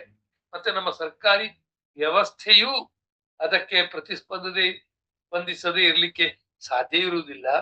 ಹಾಗಾಗಬೇಕು ಅಂತ. ಉದಾಹರಣೆಗೆ ನನಗೆ ಈಗ ಮೊನ್ನೆ ಸಿರ್ಸಿಯಲ್ಲಿ ಆದ ದೊಡ್ಡ ಸಮಾವೇಶ ನೆನಪಾಗ್ತಾ ಇದೆ. ಬಂದಿದಾರಲ್ಲ ಜನ ಅಂತ ಕಾಣ್ತದೆ ನಮಗೆ. ಆದ್ರೆ ಅಲ್ಲಿ ತಮ್ಮ ತೋಟ ಹೋಗುತ್ತದೆ ಅಂತನ್ನುವ ಉದ್ದೇಶದಿಂದ ಅವರು ಬಂದಿದ್ದಾರೆ ಏನೇನೋ ಅಂತಾನೆ ನನಗೆ ಅನಿಸ್ತದೆ. ಹೊರತು ಪ್ರಕೃತಿಯ, ಎನ್ವಿರಾನ್ಮೆಂಟಿನ ಮೂಲಭೂತ ಕಾಳಜಿ ಅವರಲ್ಲಿ ಎಷ್ಟು ಜನರಲ್ಲಿ ಇದೆ ಅಂತ ಅನ್ನೋದನ್ನ ನಾವು ಅವರನ್ನು ಒಟ್ಟೊಟ್ಟಿಗೆ ಸೇರಿಸ್ಕೊಂಡು ಅವರ ಜೊತೆಯಲ್ಲಿ ಕೆಲಸ ಮಾಡಿದಾಗ ಗೊತ್ತಾಗ್ತದೆ. ಹಾಗೆ ಮಾಡುವ ಸಾಧ್ಯತೆ ನಮಗೆಲ್ಲ ಇದೆ. ಯಾಕೆಂದ್ರೆ ನಾನು ಹಳ್ಳಿಯಲ್ಲಿ ನೋಡಿದ ಹಾಗೆ ಪ್ರಾಮಾಣಿಕತೆ, ಬದ್ಧತೆ, ಸರಳತೆ, ಇವಕ್ಕೆ ತುಂಬಾ ಮೌಲ್ಯ ಇನ್ನೂ ಇದೆ. ಜನ ಸ್ಪಂದಿಸ್ತಾರೆ ಅದಕ್ಕೆ. ನಾನು ನಮ್ಮ ಮನೆಯಲ್ಲಿ ಸಹಿತ ಇಟ್ಕೊಂಡು ಜನನ ಆ ನಾನು ನನ್ನ ಹೆಂಡತಿ ಸುನಂದ ನಮ್ಮ ಮನೆಯಲ್ಲಿ ಒಂದು ಶಿಬಿರ ಮಾಡ್ತೀವಿ. ಆ ಶಿಬಿರ ಅಂತಂದ್ರೆ ನಮ್ಮ ವಿವಿಧ ಹಳ್ಳಿಗಳ ಜನ ನಮ್ಮ ಮನೆಯಲ್ಲಿ ಒಂದು 15ರಿಂದ 20 ಜನ ಬಂದು ನಮ್ಮ ಮನೆಯಲ್ಲೇ ಉಳ್ಕೊಳ್ತಾರೆ. ಅದು ಸನಿವಾಸ ಅಂದ್ರೆ ರೆಸಿಡೆನ್ಷಿಯಲ್ ಶಿಬಿರ. ಯಾಕೆಂತಂದ್ರೆ ಹಾಗೆ ಮಾಡಿದಾಗ ಅವರ ಮನಸ್ಸನ್ನ ಆಕರ್ಷಿಸ್ಲಿಕ್ಕೂ ಬಾಗಿಲನ್ನ ತೆರೀಲಿಕ್ಕೂ ನಮಗೆ ಸಾಧ್ಯ ಆಗ್ತದೆ. ನಾವು ಕೇವಲ ಯಾವುದೋ ಒಂದು ಯೋಜನೆಯ ಸಿಬ್ಬಂದಿಗಳಾಗಿ ಅವರ ಜೊತೆಗೆ ಸಂಬಂಧ ಸ್ಥಾಪನೆ ಆಗುವುದಿಲ್ಲ. ನಾವು ವ್ಯಕ್ತಿಗತವಾಗಿ ಅವರ ಜೊತೆಗೆ ಸಂಬಂಧ ಆಗ್ತದೆ. ನಮ್ಮ ಮನೆಯಲ್ಲಿ ಬಂದು ಉಳಿಕೊಳ್ಳುವಾಗ ಪಾರದರ್ಶಕತೆ ಇರುತ್ತದೆ. ಅವರಿಗೆ ನಾವು ಏನು ಅಂತ ಅನ್ನೋದು ಹೆಚ್ಚು ಅರ್ಥ ಆಗ್ತದೆ. ನಮ್ಮ ಕಾಳಜಿಗಳಿಗೆ ಹೆಚ್ಚು ಸ್ಪಂದಿಸ್ತಾರೆ. ನಮ್ಮ ಕಾಳಜಿಗಳು ಅವರ ಕಾಳಜಿಗಳು ಆಗಿ ಬಹುಬೇಗ ಪರ್ಯಾವಸಾನ ಆಗ್ತದೆ. ಇದೆಲ್ಲ ಆಗಬೇಕು ಅಂತಂದ್ರೆ ಜನರ ಜೊತೆ ನಾವು ಹೆಚ್ಚು ಹೆಚ್ಚು ವ್ಯವಹಾರ ಅಂದ್ರೆ ಅವರನ್ನ ಸಂಘಟಿಸಿಕೊಂಡು ಅವರ ಜೊತೆಗೆ ಕೂತು ಚರ್ಚೆ ಮಾಡಿ ಅವರ ನಾವು ಬಹಳ ಸಲ ಜನರಿಗೆ ನಮ್ಮ ವಿಚಾರಗಳನ್ನ ಹೇಳುವುದಕ್ಕೆ ಉತ್ಸುಕರಾಗಿರುತ್ತೇವೆ, ಅವರನ್ನ ಕೇಳುವುದಕ್ಕೆ ಅಲ್ಲ.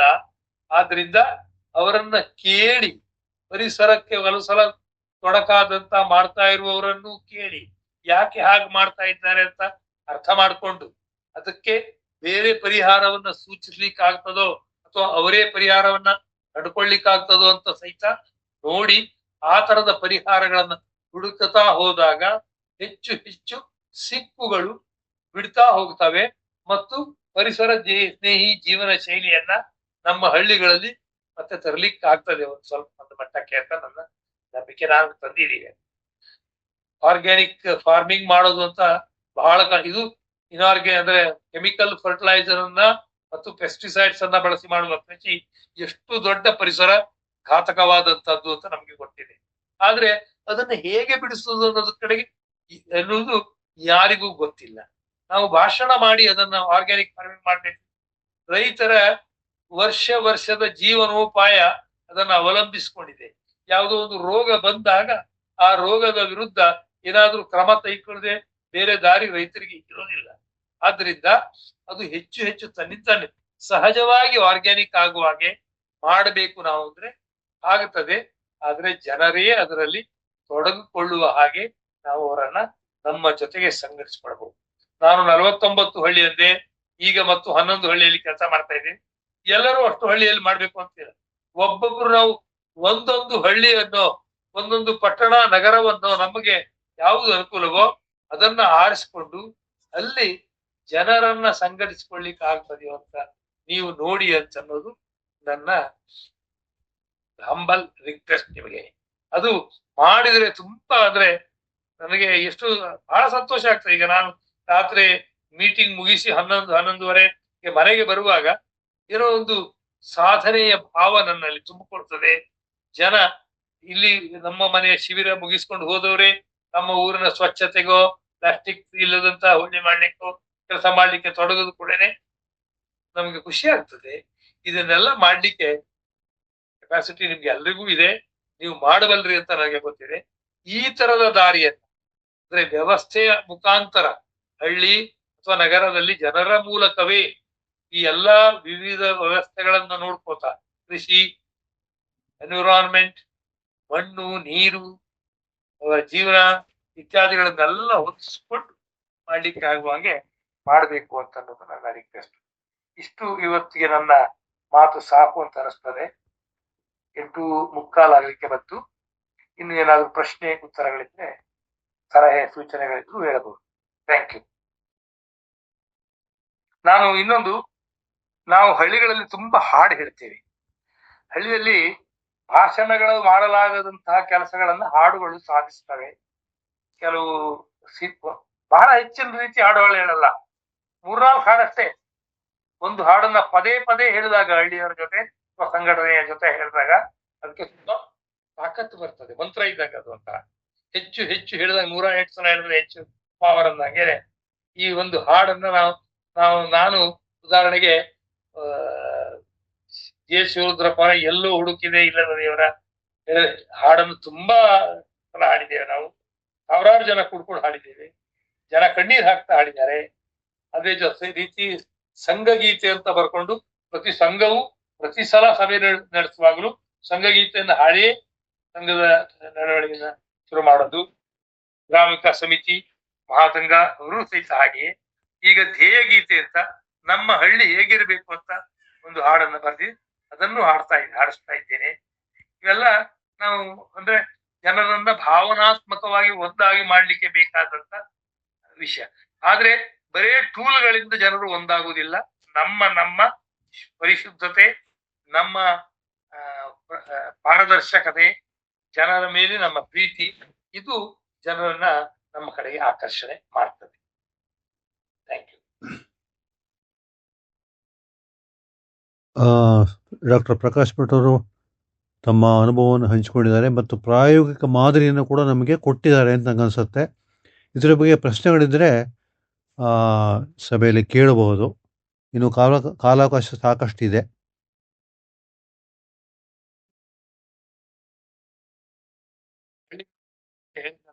ಹಳ್ಳಿಗಳನ್ನು ಕಟ್ಟುವ ಕಷ್ಟ ಸುಖ ಪುಸ್ತಕದಲ್ಲಿ ಬರೆದಿದ್ದೇನೆ.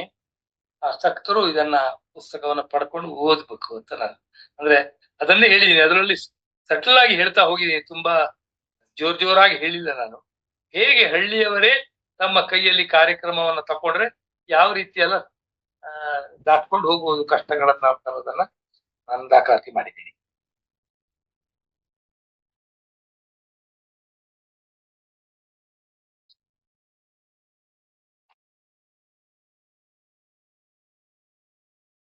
ಇನ್ನು ಸಾಕಷ್ಟು ಕಾಲಾವಕಾಶ ಇದೆ. ಪ್ರಶ್ನೆಗಳನ್ನ ಕೇಳ್ಬೋದು ಅಥವಾ ಏನೋ ಸಂದೇಹಗಳು ಅಥವಾ ನಿಮ್ಮ ಹಳ್ಳಿಯಲ್ಲಿ ಅಥವಾ ನಿಮ್ಮ ಊರಲ್ಲಿ ಮಾಡಲಿಕ್ಕೆ ಐಡಿಯಾಗಳನ್ನು ಕೇಳ್ಕೊಳ್ಬಹುದು.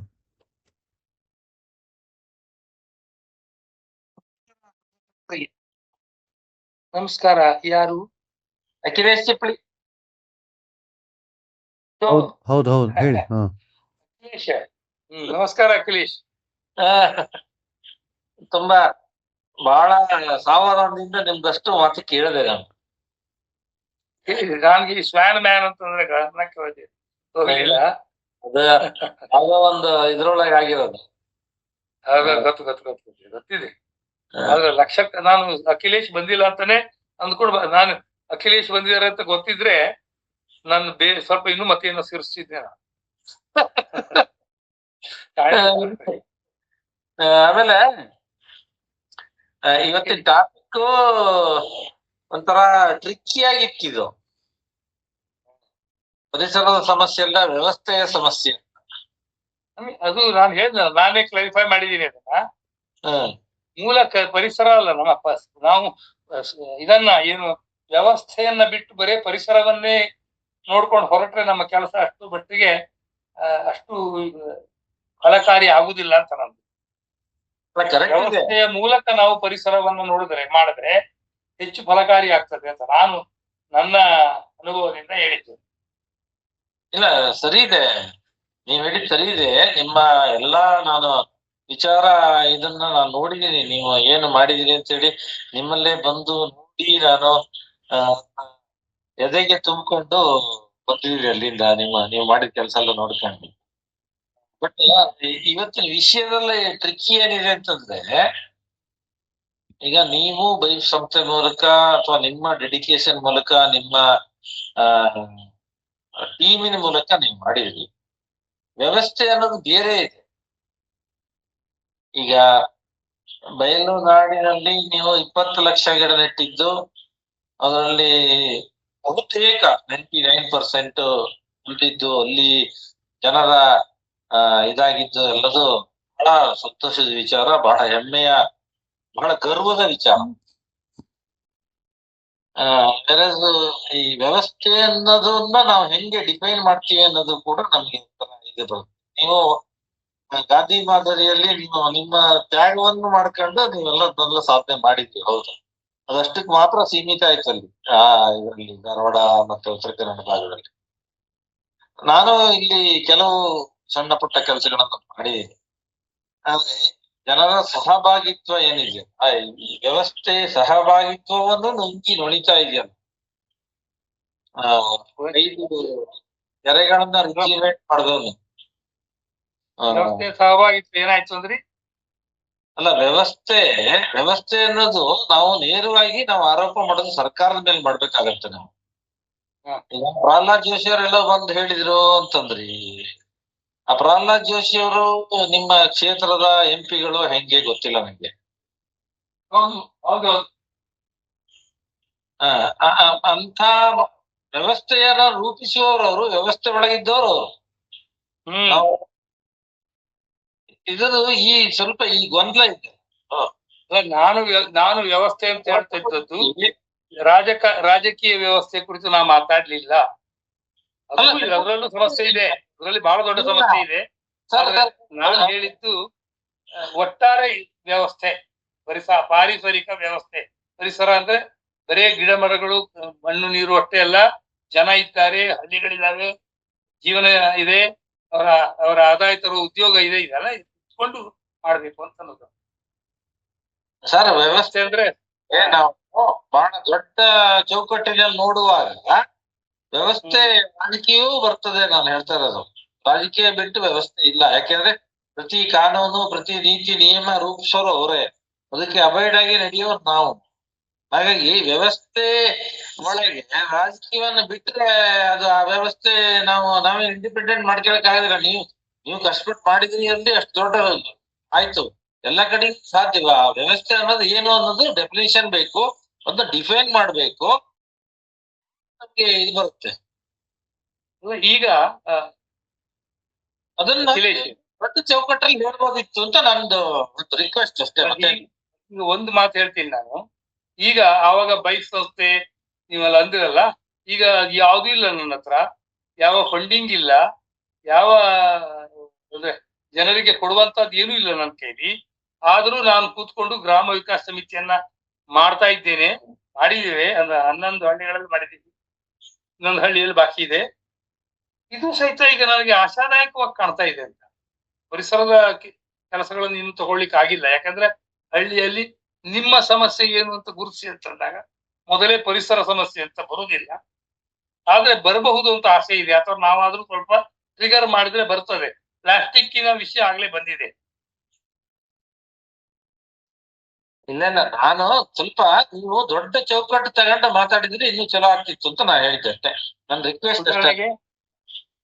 ಯಾಕೆಂದ್ರೆ ನಾನೇನ್ ಹೇಳ್ತಿದ್ದೀನಿ ಅಂದ್ರೆ, ವ್ಯವಸ್ಥೆ ಅಂತಂದ್ರೆ ಇಡೀ ಕರ್ನಾಟಕದಲ್ಲಿ ಕೆಲಸ ಮಾಡ್ಲಿಕ್ಕೆ ನಮ್ಮ ಹತ್ರ ಯಾರತ್ರೂ ಆಗುದಿಲ್ಲ ಅಂತಾನೆ ನಮ್ದು ನಿರ್ಣಯ.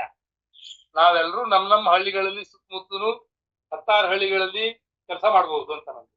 ಇಡೀ ಕರ್ನಾಟಕಕ್ಕೆ ಸಂಬಂಧಪಟ್ಟದಾಗ ನಾವು ಪಾಲಿಸಿ ಮಟ್ಟದಲ್ಲಿ ಅಲ್ಲಿಯೇ ಕೆಲಸ ಮಾಡ್ಬೇಕು. ಗ್ರಾಸ್ ರೂಟ್ ಅಲ್ಲಿ ಕೆಲಸ ಮಾಡ್ಬೇಕಾದ್ರೆ ನೀವು ಮಾಡಿದಾಗೆ ನಿಮ್ಮ ಇದರಲ್ಲಿ ಮಾಡಿದ್ರಲ್ಲ, ಆ ತರದ್ದು ನಾವು ಅಲ್ಲಿ ಜಾಗ ತಕೊಂಡು ಹಸಿರೀಕರಣ ಮಾಡುದು ಮಾಡಬಹುದು. ಆದ್ರೆ ಹಳ್ಳಿಗಳಲ್ಲಿ ಜೀವನ ಶೈಲಿಯ ಬದಲಾವಣೆ. ನನ್ಮನೆ ವಿಚಾರ ಅಷ್ಟೇ ಅಲ್ಲ, ನಾನು ಹೇಳ್ತಾ ಇರೋದು ದೊಡ್ಡ ಚೌಕಟ್ಟಲ್ಲಿ ಅದನ್ನು ಬೆರೆಸಿ ಮಾತಾಡಬೇಕಿತ್ತು. ಅಖಿಲೇಶ್ ಅಣ್ಣ, ಈಗ ನೀವ್ ಹೇಳೋದ್ ಸರಿ ಇದೆ. ನಾವು ಚೌಕಟ್ಟನ್ನ ಸ್ವಲ್ಪ ದೊಡ್ಡದ್ ಮಾಡ್ಕೊಳ್ಳೋಣಂತೆ. ನಂದೊಂದು ಪ್ರಶ್ನೆ ಡಾಕ್ಟರ್ ಪ್ರಕಾಶ್ ಭಟ್ ಅವ್ರೆ, ಈ ಯುವಕರು ನಾವೇನು ಈ ಮೊಬೈಲು ಅದು ಇದೆಲ್ಲ ಬಿಟ್ಟು ಈ ಪ್ರಕೃತಿಗೆ ಹತ್ತಿರವಾಗಿ ಅಥವಾ ಯಾವುದೇ ಪುಸ್ತಕ ಆಯ್ತು ಅಥವಾ ಇಂತ ಪ್ರಕೃತಿ ಬಗ್ಗೆ ಯಾಕೆ ಈಗಿನ ಜನಗಳಿಗೆ, ನೀವೊಂದು 20 ವರ್ಷದ 2002, 5, 10 ಈಗ 15 ವರ್ಷ 18 ವರ್ಷದಿಂದ ಯಾಕೆ ಜನ ಅಥವಾ ಜನಸಾಮಾನ್ಯರು ಬರ್ತಾ ಇಲ್ಲ ಅನ್ನೋದೊಂದು ನನಗೆ ಪ್ರಶ್ನೆ ಯಾವಾಗ್ಲೂ ಕಾಡ್ತಾ ಇರುತ್ತೆ. ಇದ್ರ ಬಗ್ಗೆ ನೀವ್ ಏನ್ ಹೇಳ್ತೀರ? ನಾನೀಗಾಗ್ಲೇ ಹೇಳಿದ್ದು, ಜನಸಾಮಾನ್ಯರು ಬರ್ತಾರೆ, ಯುವಕರು ಬರ್ತಾರೆ. ಆದ್ರೆ ನಾವು ಅವರ ಜೊತೆಗೆ ಕೂತ್ಕೊಂಡು ಕೆಲಸ ಮಾಡ್ಬೇಕಾಗ್ತದೆ ಅಷ್ಟೇ. ನಾನು ಹಳ್ಳಿಯಲ್ಲಿ ಕೆಲಸ ಮಾಡೋದ್ರಿಂದ ಹಳ್ಳಿಯವರು ಅಂತ ಹೇಳ್ತೀನಿ. ನೀವು ಟೌನ್ ಅಲ್ಲೂ ಕೆಲಸ ಮಾಡುವ ಇದೇ ಕೆಲಸವನ್ನ ಟೌನ್ ಅಲ್ಲೂ ಮಾಡಬಹುದು. ಒಂದು ನಿಮ್ಮ ಬಗ್ಗೆ ಉದಾಹರಣೆಗೆ, ನೀವು ಹರಿಹರದಲ್ಲಿದ್ದೀರಿ, ಹರಿಹರವನ್ನೇ ಕೇಂದ್ರವಾಗಿಟ್ಕೊಂಡು ನೀವು ಕೆಲಸ ಮಾಡಬಹುದು. ಇನ್ನೊಂದು ಪ್ರಶ್ನೆ ನನ್ಗೆ ಯಾವಾಗ್ಲೂ ಕಾಡ್ತಾ ಇದೆ. ಈಗ ನೀವು ಹಳ್ಳಿಗಳ ಜನಗಳು ನಿಮ್ಮ ಶಿಬಿರಕ್ಕೆ 1-2 ದಿವಸ ಬರ್ತಾ ಇದಾರಲ್ಲ, ಈಗ ನಮ್ಮಂತಹ ಕಾರ್ಯಕರ್ತರು ಅಂತ ಅಥವಾ ಆ ಪರಿಸರ ಆಸಕ್ತಿ ಇರೋರ್ಗೆ ಈ ತರ ನಾವು ಸೇರ್ಸೋದು ಹೇಗೆ ಅನ್ನೋದು ಒಂದು 1-2 ದಿವಸ ಮಾಡ್ಬೋದಲ್ಲ. ಮಾಡ್ಬೋದು. ಆ ಶಿಬಿರ ಯಾವಾಗ ಮಾಡಿದೀರಾ? ನಾನು ಹಳ್ಳಿಯ ವಿಷಯ ಮಾತಾಡಿಸ್ತೀನಿ. ಹಾ. ನಮ್ಮ ಶಿಬಿರಗಳನ್ನ ಪರಿಸರಕ್ಕೆ ಸಂಬಂಧಪಟ್ಟ ಫೋಕಸ್ ಇರುವ ಶಿಬಿರಗಳನ್ನೇ ಮಾಡ್ಬೋದು. ನನ್ಗೆ ಇದು ಒಂದು ಸ್ವಲ್ಪ ಕಾಡುತ್ತೆ. ಈಗ ನಾವು ಪರಿಸರ ಸಂಗಮ ಆಯ್ತು, ಪರಿಸರಕ್ಕಾಗಿ ನಾವು ಅಥವಾ ಈ ಸರ್ವೋದಯ, ನಾನು ಇದ್ರಲ್ಲೆಲ್ಲ ಹೋಗಿ ಬಂದೆ, ನಾನು ನೋಡ್ತಾ ಇದ್ದೀನಿ. ಈಗ ಒಂದ್ 15 ದಿವಸದ ಹಿಂದ್ಗಡೆ ಒಂದು ಬಂಗಾರ ಮಕ್ಕಿಯಲ್ಲಿ ಬೇರೆಯವರು ಎಲ್ಲರೂ ಸೇರಿದ್ವಿ. ಅವಾಗ ಒಂದ್ ಸ್ವಲ್ಪ ನನ್ಗೆ ಒಂದು 30ರಿಂದ 32 ವಯಸ್ಸುಕ್ಕಿಂತ ಕಡಿಮೆ ಇರೋರು, 28 ವಯಸ್ಸು ಇರೋರು ಕಂಡ್ರು. ಅವಾಗ ನನ್ಗೆ ಇದು ಸ್ವಲ್ಪ ಆಡ್ತು. ಅಂದ್ರೆ ಅವರನ್ನ ಬಳಸ್ಬಿಟ್ಟು ನಾವು ಹೇಗೆ ಕಟ್ಬಹುದು ಅಂತ. ಇಲ್ಲ, ನೀವ್ ಹೇಳಿದ್ಮೇಲೆ ನಾವು ಅದು ಒಂದು ಪ್ರಯತ್ನ ಮಾಡೋಣ. ನೀವು ಕರ್ಕೊ ಬರ್ತೀರಿ ಅಂದ್ರೆ ನಮ್ಮ ಮನೇಲೆ ಮಾಡ್ಬೋದು. ಎಸ್, ಸರಿ, ಥ್ಯಾಂಕ್ ಯು. ಆಮೇಲೆ ಈ ಹಾಡಿಂದೊಂದು ಹೇಳಿದ್ರಲ್ಲ, ಈಗ ಈ ನಮ್ಮ GS ಶಿವರುದ್ರಪ್ಪದು ನೀವು ಹಾಡು ತುಂಬಾ ಉಪಯೋಗಿಸ್ತೀರಾ, ಅದು ಇದೆ. ಈ ಗೋಪಾಲ್ ಕೃಷ್ಣ ಅಡಿಗಾದು ಒಂದು ಕಟ್ಟುವೆವು ನಾಡು ಅನ್ನೋದು ಒಂದಿದೆ. ಈ ತರದ್ ಯಾವ್ದಾದ್ರು ಬಳಸಿದೀರಾ ಅಂತ? ನಾವು ಅದೇ ಹೇಳ್ದ ಎಲ್ಲೋ ಹುಡುಕಿದೆ ಅದು ಒಂದು ಆ ಹಾಡನ್ನ. ಆಮೇಲೆ ಸಂಘಗೀತೆ ಅಂತ ನಮ್ಮೆದೆಯ ನೆಮ್ಮದಿಯ ಸೌರಭ ಹೊಮ್ಮಲಿ ಜಗದುದ್ದಕ್ಕೆ ಅಂತ. ಆಮೇಲೆ ನಮ್ಮ ಹಳ್ಳಿ ಹೇಗಿರ್ಬೇಕು ಅಂತಂದ್ರೆ ಅದಕ್ಕೊಂದು ಹಾಡು ಬರೆದಿದ್ದೇನೆ. ಹೆರರನಾಶ್ರಯಿಸದಿಹ ಕರವಡ್ಡಿ ಬೇಡದಿಹ ಸ್ವಾವಲಂಬನೆ ನಮ್ಮ ಧ್ಯೇಯ, ಎಲ್ಲರೊಂದಾಗಿರುವ ತಾರತಮ್ಯವು ಅಳಿದ ಎಲ್ಲರೂ ಸಮವೆಂಬ ಭಾವ. ಹೀಗೆ ಹೋಗ್ತಿದ್ದಾರೆ. ಈ ತರ ಹಾಡುಗಳನ್ನೆಲ್ಲ ಪ್ರತಿ ಸಭೆಯಲ್ಲೂ ಹಾಡ್ತೇವೆ. ಪ್ರಾರಂಭದಲ್ಲೊಂದು ಹಾಡು, ಮುಕ್ತಾಯದಲ್ಲೊಂದು ಹಾಡು ಇದ್ದೇ ಇರ್ತದೆ. ಓಕೆ, ಅವರಿಗೂ ಅದನ್ನ ಹಾಡ್ಲಿಕ್ಕೆ ಕಲಿಸ್ಕೊಡ್ತದೆ. ತುಂಬಾ ದಿಲೀಪ್ ಅವರು ಪ್ರಶ್ನೆ ಕೇಳ್ತಾ ಇದ್ದಾರೆ, ಕೇಳಿ.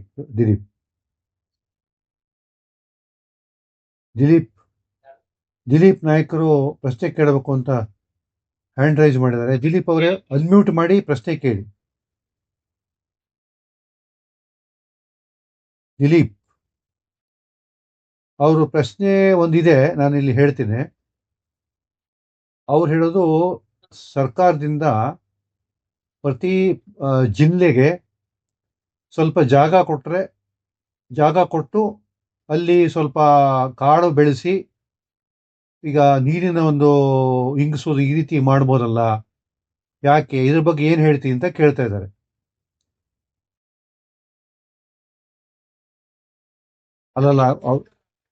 ಅಲ್ಲ ಅವ್ರ ಪ್ರಶ್ನೆ ಏನಂದ್ರೆ, ನೀವು ನಮಗೆ ಸಲಹೆ ಕೊಡಿ. Why there is no effort on the part of government of Karnataka, government of India to assign proper land use for each district or taluk with respect to conserving forest and water security provisions ಅಂತ ಕೇಳ್ತಾ ಇದ್ದಾರೆ. ಅದ್ರ ಬಗ್ಗೆ ನಿಮ್ಗೆ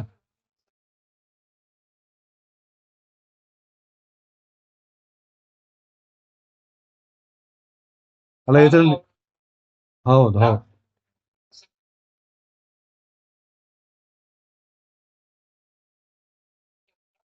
ಏನು ಬೆಳೆ ತೆಗೆದಂತ ಎಲ್ಲೆಲ್ಲಿ ಜಾಗಗಳಿದಾವೆ ಅವನ್ನೆಲ್ಲ ಗುರುತಿಸ್ಕೊಂಡು ಆಯಾ ರೈತರ ಹತ್ರ ಮಾತಾಡಿ ಅವರೇ ಅಲ್ಲಿ ಗಿಡ ನೆಡ್ಲಿಕ್ಕೆ ವ್ಯವಸ್ಥೆ ಮಾಡ್ಕೊಂಡು ನಾವೆಲ್ಲ ಹೋಗಿ ಶ್ರಮದಾನದಲ್ಲಿ ಅಗಿ ಹಬ್ಬವೋ ಹಸಿರು ಹಬ್ಬವೋ ಮಾಡಿ ಗಿಡ ನೆಟ್ಟು ಬಂದಂತ ವ್ಯವಸ್ಥೆ ಮಾಡ್ಕೊಂಡಿದ್ವಿ ನಾವು. ಹಾಗಾಗಿ ತುಂಬಾ ಕಡೆಗೆ ಹಸಿರು ಪ್ಯಾಚಸ್ ಅನ್ನು ನಾವು ಮಾಡಿದ್ದೇವೆ. ಸರ್ಕಾರದ ಹತ್ರ ಆಗ್ಬೇಕು ಅಂತಂದ್ರೆ ಸರ್ಕಾರದ ಜೊತೆಗೆ ನಾವು ಮಾತಾಡಿಕೊಂಡು ಆ ರೀತಿಯ ಜಾಗ, ಸರ್ಕಾರಿ ಜಾಗವನ್ನ ಸಾಮಾನ್ಯ ಬಹಳ ಕಷ್ಟ ಸರ್ಕಾರಿ ಜಾಗ ನಾವು ತಿಳ್ಕೊಳ್ಳೋದು. ಅದರಲ್ಲಿ ಜನರ ಹೌದು, ಅದರಲ್ಲಿ ಒಂದು ಇದಂದ್ರೆ ನಾವು ಹೇಗೆ ಸರ್ಕಾರವನ್ನ ಮನವೊಲಿಸಲಿಕ್ಕೆ ಜನರ ಸಹಭಾಗಿತ್ವ ಯಾವ ರೀತಿ ಮಾಡಬಹುದು, ಸಲಹೆ ಕೊಡ್ಲಿಕ್ಕೆ ಸಾಧ್ಯ ಉಂಟಾ? ಸಾಧ್ಯ ಆದ್ರೆ ಜನರ ಮೂಲಕ ನಾವು ಗಿಡಗಳನ್ನು ನೆಡಬಹುದು. ಜನರನ್ನ ಸಂಘಟಿಸಿಕೊಂಡು ಗಿಡ ನೆಡುವ ಕಾರ್ಯಕ್ರಮ ಮಾಡಬಹುದು. ಸರ್ಕಾರದಿಂದ ಜಾಗವನ್ನ ಪಡೆಯುವುದು ಅಷ್ಟು ಸುಲಭ ಇಲ್ಲ ಅಂತ, ನಾನು ಮಾಡಿಲ್ಲ ಆ ಕೆಲಸ, ಹಾಗಾಗಿ ಅದನ್ನು ಹೆಂಗೆ ಮಾಡುವುದು ಅಂತ ಹೇಳಲಿಕ್ಕೆ ನನಗೆ ಗೊತ್ತಾಗುದಿಲ್ಲ. ನಾವು ಪ್ರೈವೇಟ್ ರೈತರ ಹೊಲಗಳಲ್ಲಿಯೇ ಕೆಲಸ ಮಾಡಿದ್ದೀವಿ. ದಿಲೀಪ್ ನಾಯ್ಕರು ಓಕೆ, ದಿಲೀಪ್ ಆಯ್ತು, ಸರಿ ಸರ್. ಓಕೆ, ಮತ್ತೆ ಬೇರೆ 2 ವರ್ಷ ಬೇಕು ಅಂತ.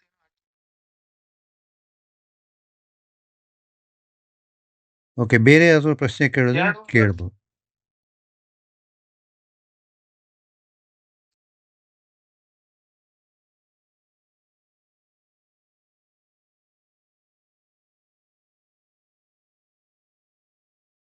ಅವರು ಸ್ಯಾಂಪ್ಲಿಂಗ್ಸ್ need 2 years to 2 years of care to survive. ಅದು ಸ್ಯಾಂಪ್ಲಿಂಗ್ ಒಂದು ದೊಡ್ಡ ಇಶ್ಯೂ ಆಗ್ತದೆ, ಪ್ಲಾಂಟಿಂಗ್ ಸ್ಯಾಂಪ್ಲಿಂಗ್ ಅಂತ ಅವ್ರು ಹೇಳ್ತಾ ಇದ್ದಾರೆ. ಅದ್ರ ಬಗ್ಗೆ ನಿಮ್ಮ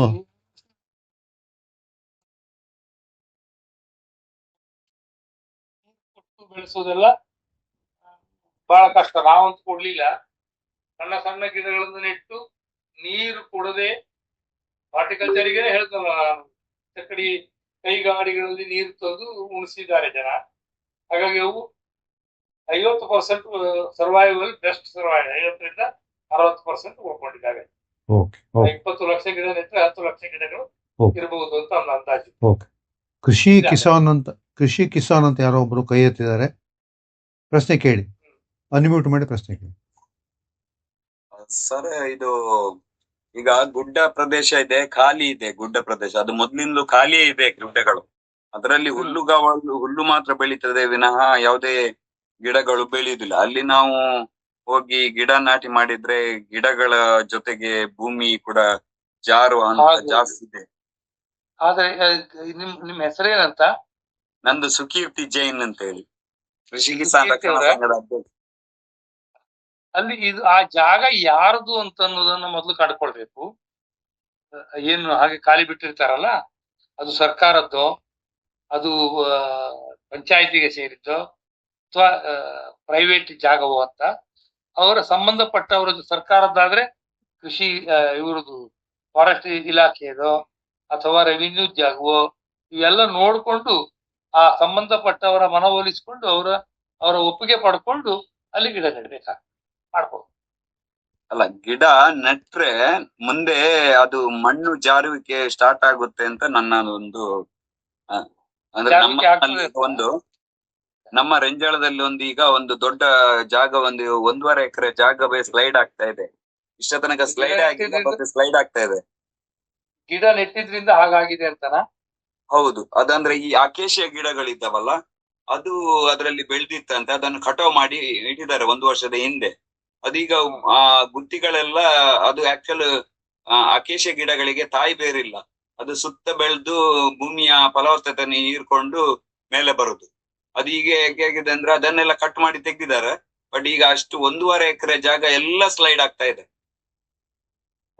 ಅಕೇಶಿಯಾ ಮತ್ತು ನೀಲಗಿರಿ ಅಂತ ಗಿಡಗಳನ್ನ ಮೊನೋಕಲ್ಚರ್ ಆಗಿ ಬೆಳೆಸ್ತಾರೆ.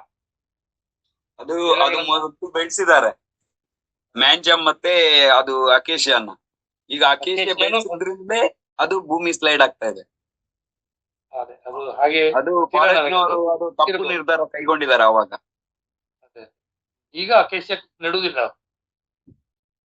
ನೆಡುವುದಿಲ್ಲ, ಬಟ್ ಕಟ್ ಮಾಡಿದ ಜಾಗ ಎಲ್ಲ ಈಗ ಸ್ಲೈಡ್ ಆಗ್ತಾ ಇದೆ ಭೂಮಿಗಳು. ಕೀರ್ತಿ ಜೈನ್ ಅವರ ನಿಮ್ ಪ್ರಶ್ನೆನೂ ಇದು ಅರ್ಥ ಆಯ್ತು. ಈಗ ನಂದೊಂದು ಮನವಿ ಏನಂತಂದ್ರೆ, ನಮ್ ಪ್ರಕಾಶ್ ಭಟ್ ಅವರು ಬರ್ದಿರೋ ಈ ಪುಸ್ತಕ ಏನಿದೆ ಅಲ್ಲ, ಹಳ್ಳಿಗಳನ್ನು ಕಟ್ಟುವ ಕಷ್ಟ ಸುಖ, ಇದು ತುಂಬಾ ಒಳ್ಳೆಯ ಪುಸ್ತಕ. ನಮ್ಮ ಈ ತರದ್ ಏನ್ ಪ್ರಶ್ನೆಗಳಿದಾವಲ್ಲ, ಇದಕ್ಕೆ ತುಂಬಾ ಸ್ವಾರಸ್ಯಕರವಾಗಿ ಮತ್ತು ದೀರ್ಘವಾಗಿ ವಿತ್ ಡೇಟಾ ಅದರಲ್ಲಿ ಬರ್ದಿದ್ದಾರೆ. ಆಮೇಲೆ ನನಗೆ ತಿಳಿದ ಮಟ್ಟಿಗೆ ಏನು ನೈಸರ್ಗಿಕವಾಗಿ ಇರುತ್ತೋ ಅಲ್ಲಿ ಮತ್ತೆ ನಾವು ಗಿಡ ನೆಡೋದು ಪಕ್ಷದಲ್ಲಿ ಇರಬಾರ್ದು ಅಂತ ಅನ್ಸುತ್ತೆ. ಈಗ ನಾವ್ ಇವುದು ಹಳ್ಳಿಗಳದ್ದು ಆಮೇಲೆ ಜನರನ್ನ ಹೇಗೆ ತೊಡಸ್ಕೊಳೋದು ಇದೆ ಹೊರತು ಮತ್ತೆ ನಾವೆಲ್ಲ ಸೇರ್ಬಿಟ್ಟು ಮತ್ತೊಂದು ಕಾಡ್ ಮಾಡುವಂತಹ ಐ ಥಿಂಕ್ ಇದು ಇಲ್ಲ ಅಂತ ಅನ್ಸುತ್ತೆ. ಈಗ ಬೇರೆ ಯಾರ್ದು ಪ್ರಶ್ನೆಗಳು ಇಲ್ಲ ಅಂತಂದ್ರೆ ಪ್ರಕಾಶ್ ಭಟ್ ಅವರು ಇನ್ನೊಂದು ಹಾಡು ಮಾಡಿ ಅಂತ ಅನ್ಸುತ್ತಪ್ಪ. ಹಾಡ್ ಬೇಕಾ? ಇಲ್ಲ ಅಂದ್ರೆ ಲಾಸ್ಟಿಗೆ ಹಾಡ್ ಹೇಳಕ್ಕೂ ಮುಂಚೆ ನನ್ನೊಂದು ಹೇಳ್ಬಿಡ್ತೀನಿ. ಅವರ ಇದು ಗುಡ್ಡಗಳಲ್ಲಿ ಏನಂದ್ರೆ ಈ ಬಯೋಡೈವರ್ಸಿಟಿ ಸಂಬಂಧಪಟ್ಟಂಗೆ ಮರಳುಗಾಡಲ್ಲೂ ಬಯೋಡೈವರ್ಸಿಟಿ ಇರುತ್ತೆ. ಮರಳುಗಾಡಲ್ಲಿ ಇರುವ ಬಯೋಡೈವರ್ಸಿಟಿ ಮಲೆನಾಡಲ್ಲಿ ಇರಲ್ಲ, ಮಲೆನಾಡಲ್ಲಿರೋ ಬಯೋಡೈವರ್ಸಿಟಿ ಮರಳುಗಾಡಲ್ಲಿ ಇರಲ್ಲ. ಈ ಖಾಲಿ ಗುಡ್ಡ ಇದೆ, ಕಲ್ಗುಡ್ಡ ಇದೆ, ಅಲ್ಲಿ ನಾವು ಗಿಡ ನೆಡುವುದು ಹೇಳೋದು ಕೂಡ ತಪ್ಪಾಗತ್ತೆ. ಈಗ ಕರಡಿ ಅಂತ ಪ್ರಾಣಿಗಳಿಗೆ ಕಲ್ಗುಡ್ಡನೇ ಬೇಕಾಗತ್ತೆ. ನಾವೊಂದು ವೃತ್ತೀಕರಣ ಮಾಡೋದಿದೆಯಲ್ಲ, ಅದು ಈಗಿನ ವಿಜ್ಞಾನದ ಪ್ರಕಾರ ತಪ್ಪದು. ಗೊತ್ತಿಲ್ಲ ನನಗದು. ಬಟ್ ಈಗ ಪ್ರಕೃತಿ ಏನ್ ಇಂಜಿನಿಯರಿಂಗ್ ಇದೆಯಲ್ಲ, ಪ್ರಕೃತಿ ಇಂಜಿನಿಯರ್ನ ಹಾಗೆ ಬಿಡ್ಬೇಕು, ಇದ್ದಿದ್ದನ್ನ ಉಳಿಸ್ಬೇಕು ಅನ್ನೋದು ನನ್ನ ವಾದ. ಹ್ಯಾಬಿಟ್ಯಾಟ್ ಗಳಂತ ಇರ್ತಾವಲ್ಲ, ಎಸ್ಪೆಷಲಿ ಪ್ರಾಣಿಗಳಿಗೆ, ಪಕ್ಷಿಗಳಿಗೆ, ಅವುಗಳಲ್ಲಿ ಬಹಳ ಕೈವಾಡ ಮಾಡಬಾರ್ದು ನಾವು ಅಂತ ಇದೆ. ಈಗ ಕರಡಿಗಳ ಧಾಮ ಇರಬಹುದು, ಹುಲಿ ಸಿಂಹಗಳ ಧಾಮ ಇರಬಹುದು, ಅವೆಲ್ಲ ಅವಕ್ಕೊಂದು ಪರ್ಟಿಕ್ಯುಲರ್ ರೀತಿಯ ಹ್ಯಾಬಿಟ್ಯಾಟ್ ಇರ್ತದ.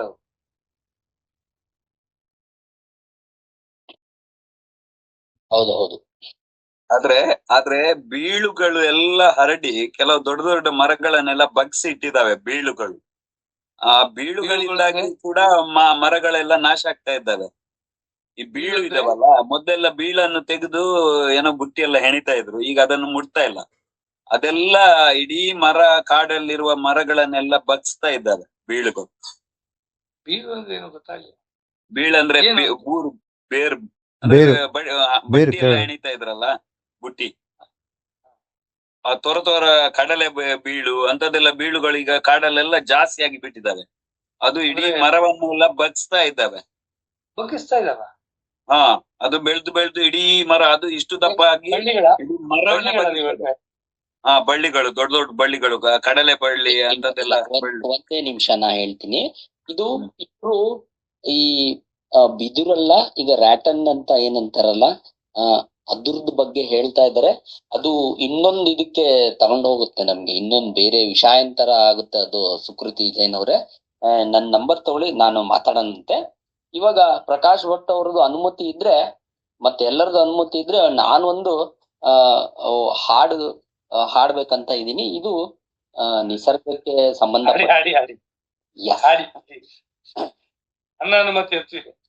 ಎಸ್, ಬೇರೆಯವ್ರದ್ದು ಅನುಮತಿ ಇದೆ ಅಂತ ಹೇಳ್ಬಿಟ್ಟು ಇದೊಂದು ಹಾಡು ಆದ್ಮೇಲೆ ನಾವು ಮುಗಿಸೋಣಂತೆ ನಮ್ದು ಇವತ್ತಿನ ಕಾರ್ಯಕ್ರಮ. ನದಿಯೊಳಗೆ ಆಕಾಶ, ನದಿಯೊಳಗೆ ಆಕಾಶ, ಮೋಡ ತಣ್ಣಗಿನ ಸೂರ್ಯ, ಮೋಡ ತಣ್ಣಗಿನ ಸೂರ್ಯ, ನನ್ನ ಬೊಗಸೆಯಲೊಂದು ನದಿ, ನನ್ನ ಬೊಗಸೆಯಲೊಂದು ನದಿ, ನನ್ನ ಬೊಗಸೆಯಲೊಂದು ನದಿ, ಮೇಲೆರಚಿದರೆ ಹನಿ ಹನಿಯಾಗಿ ಚೆಲ್ಲುವುದು ಮೈ ಮೇಲೆ, ಮೇಲೆರಚಿದರೆ ಹನಿ ಹನಿಯಾಗಿ ಚೆಲ್ಲುವುದು ಮೈ ಮೇಲೆ. ನದಿ ಆಕಾಶ ಮೋಡ ಸೂರ್ಯ, ನದಿ ಆಕಾಶ ಮೋಡ ಸೂರ್ಯ, ನದಿ ಆಕಾಶ